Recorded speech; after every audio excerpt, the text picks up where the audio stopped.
at last, eh? Oh, I want to ask you something, John.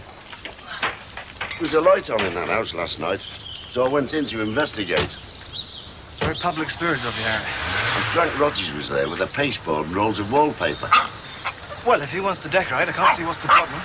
So you're telling me that's legal, and they haven't exchanged contracts?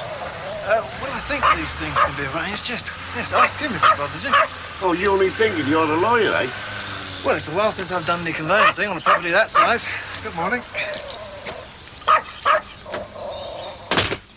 And do I have to move the box out of the room? No, the decorator can handle that. Just leave it in the middle, he'll put a sheet over the top. Well, it's madness, Frank. Why you had to agree to this? You've got to pack up anyway. Yeah, but he's their decorator, not ours. They should have the hassle, not us. Well, I'll tell you how he put it, shall I? He's moving in with a little kid. He wants to get her room out the way so she doesn't have to sleep in the fumes from the fresh paint. How much more? You're too soft, you are. But then don't worry, Chris, the same as us. I mean, we've got access to the grant, so we can sort that out. Yeah, well, all the houses that we handle at work, this has to wait until after completion. At least it shows the serious, no thought of pulling out. I know. You don't mean that? Well, I woke up at 3:30 this morning thinking about that bridging loan. I think we must be crazy. But that's why it matters, Chris, to push things through. Never mind what's usually done. On the phone. Do you want me to ask to do more hours at work? We'll see. It's important, the phone. I bet that's Jeff forgotten what he needs for school. There's a man called Bovril on the phone.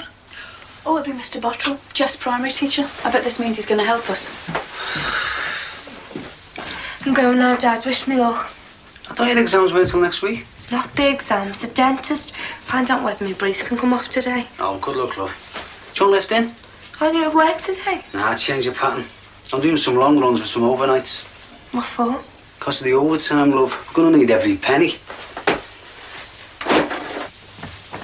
They must have got a fair price for their house. It's the only way they could possibly afford it. They're doing the move on the cheap. He's even asked Gordon to help with the furniture. Oh, I think I might join in myself. You're not looking for moths, I hope. I'm just working out if I ought to buy you a new dress. Oh, well, that's lovely. Why? Oh, Annabelle, No, seriously. it's your birthday. You'll be... I know how old I'll be. I'm doing my best to put it behind me. Well, I think we should celebrate. I think we've a good reason. Do you? After this last year? A new year started, Anna. We're putting the old one far behind us. The old one is dead and buried. Yes. Believe me, we deserve a celebration. All right. What have you got in mind? Well, thought I might take you out for dinner, as I've always done. Your birthday wouldn't be the same if we didn't go out for a meal somewhere. How true. Well, you do want to, don't you? It's whatever appeals to you. Dad, newspaper's downstairs and I've brewed up. Thank you. If you're doing the helpline, shouldn't you get some rest? Trouble with Dad? He's planning my birthday celebrations. A meal out? It's just that we view the past year so differently. He's glad it's over and I'm saying goodbye to something I'll never have again. But it is gone. Oh, yes. Don't worry. But when your father says the past is buried... He's right. He's right. But it doesn't get buried out there somewhere. It gets buried much closer to home. Gets buried in your own head, Mum. In your heart. I had a pretty rough year too, you know. Got dumped myself. Or doesn't Christopher count? Oh, come on, Gordon. I mean, Brian didn't dump me. Well, he didn't exactly put up a fight. You weren't there, so you've no right to say a thing like that. I saw enough to get a pretty fair impression, Mum. So whenever you feel like getting sentimental, just remind yourself of how it ended, eh?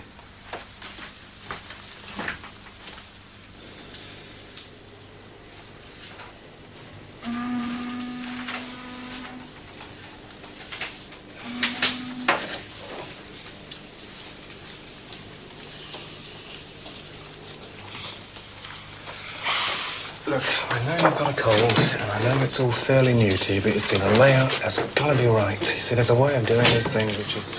Mr. Reese, good morning. Sarah, Sorry, it won't be a minute. problems. Well, we'll talk about that later. Anyway, I think you're wanted. Good morning. Very nice to see you. Come this way, please. I'm sorry to keep you waiting, Mr. Reese. You wouldn't think he needed help. Oh, don't be misled. It's a manner, that's all. He wants something, you can be sure of that. Look, I know how down you feel. I wish I could give you some instant good news, but I can't, I'm afraid. I've been down to the supermarket and I've seen the manager there.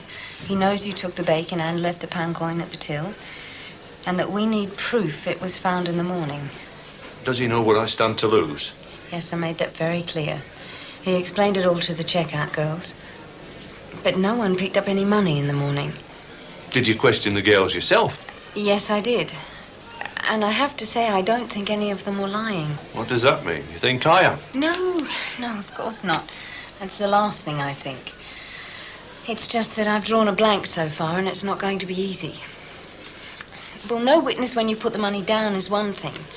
But no sign of it in the morning, well... Oh, any one of them girls could have took that pound. Will they say it in front of a manager? They will if they feel for you enough. Oh, a packet of bacon worth 80 pence against a decent pension. Don't worry, that did get across. They suggested I talk to the cleaners. It's worth a try. Yes, it is. But unless I can come up with something concrete, your employers aren't going to budge.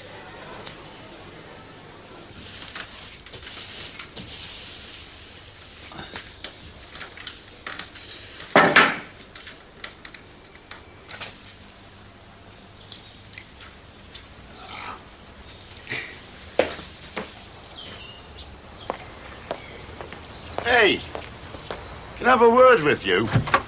Harry, over here. Talk to the jockey, not the horse. What do you want to know, mate? Is he working for you? What makes you think that, Harry? Maybe it's so you can get a sale because you let the house run down so much. Harry, you were the landlord for long enough. And if that place is in bad nick, I think it's down to you, mate. Oh, you're going to rent it, aren't you? That's why you're so cocksure of yourself. Let's just say there'll be people moving in, Harry. And you're going to be made up. Is what you've always dreamed of, is what you've always wanted in that house. What? A doctor. Not a brain surgeon, perhaps, but a doctor all the same. Oh, like the last one, eh? And who knows, Harry? He might even keep snakes or grow grass in the living room like you thought we did. Look, you've overstretched yourself. And if you have, it serves you right. And don't expect any tears from me.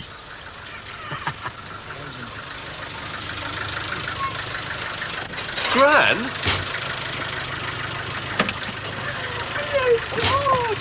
What are you doing here? Anna! What am I? Anna, come quick! Well, we've just come back from our honeymoon in Las Vegas, you silly boy. But you live in Kendal, Gran. I know, but we had to have the damp course finished. And until it's finished, we're staying here with you. Well, Mum never said anything to me. Howdy.